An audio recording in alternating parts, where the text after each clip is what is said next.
1차 커트 플러스 10점 합격 컨설팅 1부를 맡게 되었고요. 성공적인 1차를 위한 3가지 원칙이라는 부제목으로 진행을 해 볼 것입니다. 일단은 이 3가지 원칙을 뽑아내는 데 있어서 저의 양력을 소개하는 걸 빼먹으면 안 되겠죠. 그래서 저의 양력을 간단하게 소개해 드리겠습니다.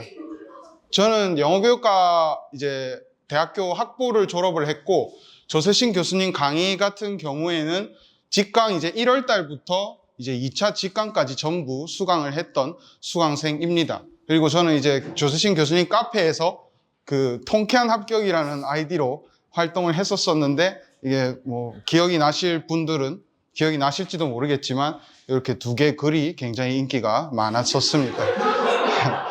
그래서 이렇게 진행을 했고, 이제 중요한 성적의 공개 시간이죠. 원래는 되게 극적으로 하려고 했는데, 제 이제 1차 점수 같은 경우에는 전공 69점, 교육학 17.67점 해서 경남 커트 76.67점에서 플러스 10점, 86.67점의 점수를 받았었습니다. 저 전공 69회 같은 경우에는 이게 일반 영어랑 영어학, 영어 교육론 이런 선택지만 그냥 제가 간단하게 가채점을 했었는데, 저는 빈칸 하나 빼고 다 맞은 상태여서 높은 점수는 기대할 수 있는 그런 상태였고요. 일단 2차 같은 경우에는 이제 수업 실현 45점 만점에 42.5점, 수업 지도안 15점 만점에 14.43점 해서 1 받았고, 교직 면접 같은 경우에는 40점 만점에 38.8점을 맞았습니다. 이러한 점수를 받는데 제가 필요했던 공부의 기간은 1년 3개월입니다. 총 1년 3개월 만에 저는 이런 점수를 받을 수 있었는데, 그러면 여기서 의문점이 하나가 생기죠. 총 공부 개월이 1년 3개월밖에 안 되지만 커트 플러스 10점을 맞을 수 있었던 비결이 무엇인가? 저는 스스로 공부를 하면서 합격에 관한 3가지 원칙을 스스로 만들고 이를 계속 공부하면서나 실전에서나 계속 되뇌이려고 하였습니다. 이 3가지 원칙 같은 경우에는 여러분들이 공부를 어떻게 해야 하는지를 포함해서 어느 방향으로 여러분들이 공부를 진행을 해야 되는지에 대한 개략적인 정보가 있습니다. 그래서 3가지 원칙 관련해서 하나, 둘, 3개 천천히 살펴보는 시간 가지겠습니다. 3가지 원칙, 제가 스스로 대대인 임용의 3가지 원칙 같은 경우에는 첫 번째, 당황하지 않고 침착함을 유지하는 것. 2번째, 문제를 어떻게 풀지 하는 접근이 아닌 문제가 무엇을 물어보고 있는지에 대한 접근. 3번째, 채점의 인정 요소를 정밀하게 때리는 채점 인정 요소 정밀 타격. 이 3가지 원칙을 실전이든 연습이든 계속해서 되뇌이면서 공부를 진행을 하였었습니다. 그래서 각자의 원칙이 개략적으로 어떤 것인지 여러분들께 말씀을 드리겠습니다. 그러면 첫 번째 원칙, 당황하지 않고 침착함을 유지하는 것 관련해서 한번 보도록 하겠습니다. 당황하지 않고 침착함을 유지하기. 이제 여기 앉아 계신 분들은 이제 공부를 시작하시는 분일 수도 있고, 공부를 시작을 했으나 올해 조금 결과가 안 좋게 나오신 분들도 있을 텐데, 공부를 한번 해보셨던 분들이라면 이러한 고민들을 많이 해보셨을 거예요. 실전에 들어갔을 때, 이 문제는 진짜 도저히 못 풀겠네.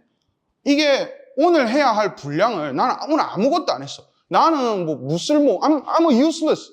이런 순간이 굉장히 많고, 이 2가지 고민이 계속 머릿속에 맴돌다 보면은 이게 가능한 시험이긴 한가 하면서 끝내 머릿속에 드는 생각은 뭐냐면, 어떡하지? 그냥 이 전반적으로 그냥 이 시험에 대해서 어떡하지라는 불안감이 굉장히 많아져요. 제가 이렇게 자신 있게 얘기를 하지만 저도 교수님 강의를 수강하면서 스트레스 받았던 적이 굉장히 많고, 저도 많이 울었어요. 정말 펑펑 울었습니다.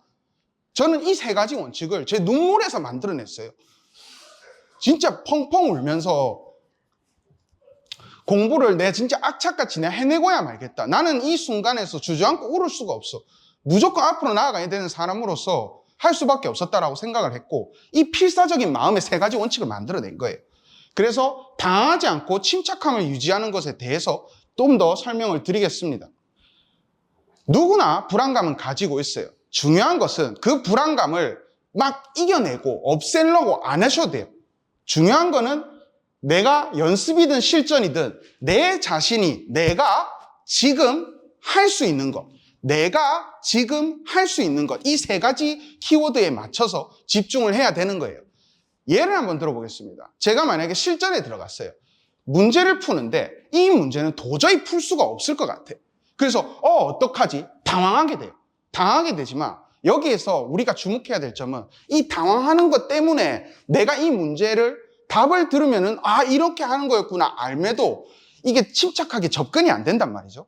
그래서 그때는 어떻게 하냐면 내 감정을 일단은 죽이고 내가 지금 이 상황에서, 이 문제 상황에서 할 수 있는 것들에 대한 탐구가 있어야 됩니다. 저는 실제로 25년도 그 기출문제, 영어학 기출문제 중에 뭐 사람 이름 가지고 장난치는 그런 문제가 있었죠. 뭐 기억나시는 분들도 있을 거지만 사람 이름 가지고 내는 그 문제가 있었는데 저는 5분 동안 당황을 했어요.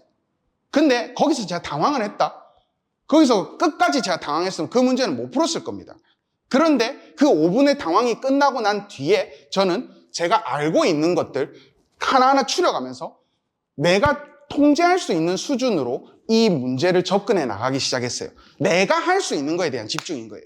그게 실전에서의 마인드고, 연습에서 앞서 보셨듯이 이제 어떡하지? 이게 가능한 시험이긴 한가? 오늘 아무것도 안 했어요. 오늘 아무것도 안 했다. 그럼 내가 지금 할 수 있는 거는 무엇인가? 오늘 푹 쉬고 내일 하는 거예요. 오늘 푹 쉬고 내일 해야. 그럼 그 순간에는 내가 할 수 있는 최선의 선택인 거예요. 그렇기 때문에 이 불안감에 여러분 본인을 잡아먹히게 하지 마세요. 저는 이거는 확실합니다. 불안감이 많아지면 많아질수록 여러분들이 침착하게 문제를 접근하는 데가 굉장히 어려워져요. 그렇기 때문에 지금 여러분들이 할 수 있는 것, 내가 지금 할 수 있는 최선의 선택을 실전이든 연습이든 그걸 해야 됩니다. 이걸 이제 한 줄 요약을 하면은 사실은 메타인지인 거예요. 여러분이 하면서, 공부를 하면서 계속 내가 뭘 모르고 있고 뭘 알고 있는지에 대한 그 탐구가 있어야 됩니다.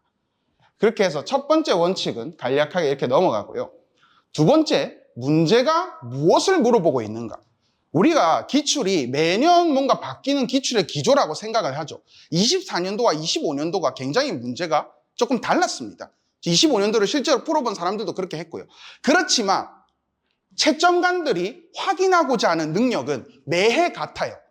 이 말은 무엇이냐? 여러분들이 기출 분석을 계속 진행을 하면서 도달해야 되는 경지가 바로 문제가 무엇을 물어보고 있는가에 대한 탐구인 겁니다.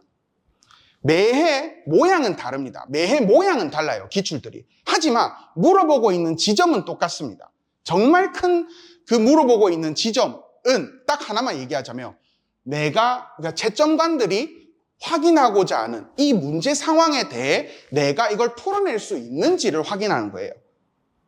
문제 상황. 그렇기 때문에 문제 상황에 끊임없는 상황 집중을 해야 되고 문제 상황에 맞게 내 지식을 꺼낼 수가 있어야 되는 거예요. 이러한 영역들은 여러분들이 기출 분석을 통해서 도달해야 되는 경지와 같은 겁니다. 이 기출 분석과 관련해서는 2부 때 포럼을 진행을 하면서 같이 한번 얘기를 나눠보도록 하고요.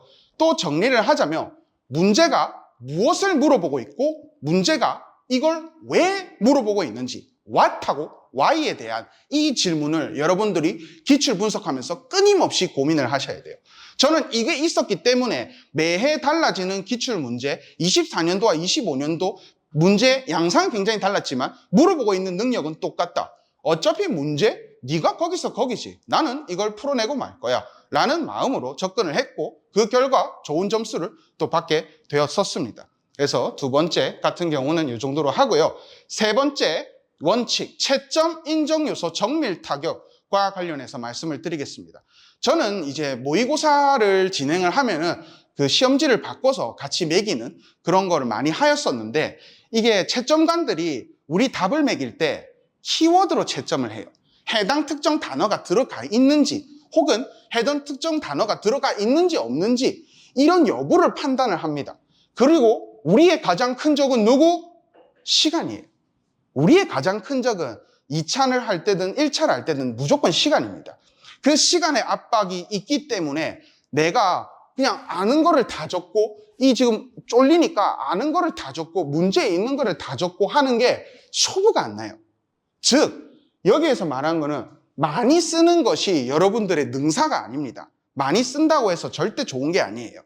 그럼 여기서 우리가 해야 되는 지점은 뭐냐? 채점관들의 키워드 채점 방식을 알고 시간이 우리의 가장 큰 적임을 알기 때문에 시간을 절약하고 키워드를 살리는 채점 인정 요소, 채점관들이 원하는 키워드를 제 시간 내에 확실하게 타격하는 precision strikes, 여러분들이 가야 되는 지점인 것입니다. 요거에 관련해서도 특히 영어교육론 분야에 관련해서 여기에 되게 할 말이 많은데 여기도 2부나 뒤에 이어질 Q&A에서 일단은 말씀을 한번 나눠보도록 하고요.